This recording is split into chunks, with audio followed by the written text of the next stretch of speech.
ये दूसरी कथा है कि एक बार महादेव जी और पार्वती जी नर्मदा नदी के तट पर जाते हैं और वहाँ पर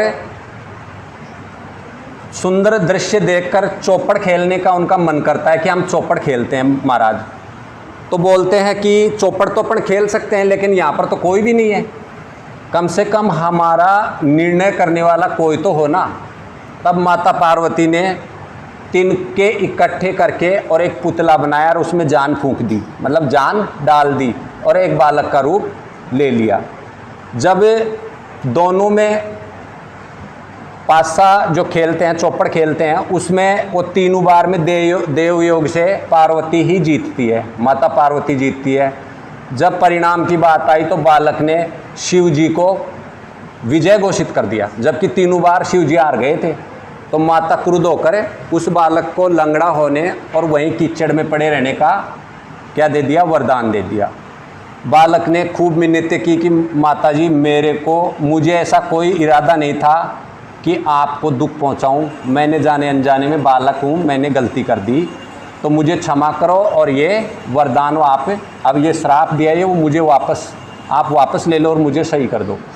तो उन्होंने कहा कि आज तो नहीं होगा, लेकिन श्रावण मास में नाग कन्याएं यहाँ पर गणेश जी की पूजा करने के लिए आती हैं, उनसे गणेश जी की विधि विधान के बारे में पूछना और आप उनकी पूजा करके मेरे को प्राप्त कर सकते हैं।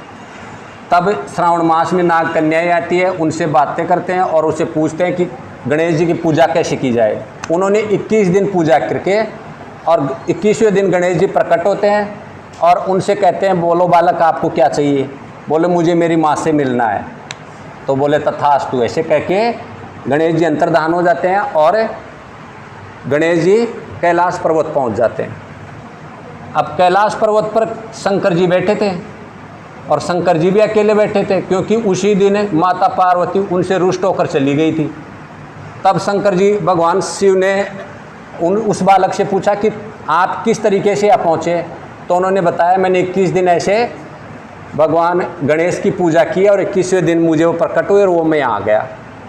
तो शिव जी ने भी ऐसा ही किया कि 21 दिन तपस्या करके गणेश जी की पूजा करके और माता पार्वती को अपनी ओर बुलाते हैं। माता पार्वती आती है, बोलती है कि महाराज मैं तो आपसे इतनी रुष्ट थी, फिर भी आपकी तरफ खिंची चली आई, क्या कारण है, आपने ऐसा क्या किया कि मैं आपकी तरफ चली आई। तो उन्होंने बताया कि मैंने ऐसे 21 दिन व्रत किया था। तो माता पार्वती ने भी, उनका बेटा था कार्तिकेय, उस कार्तिकेय को पाने के लिए 21 दिन व्रत किए इसी प्रकार, और वो कार्तिकेय मिल जाता है। कार्तिकेय विश्वामित्र को बताते हैं। विश्वामित्र क्या है, अपने जन्म से मुक्त होकर और ब्रह्म ऋषि होने का वरदान मांगते हैं।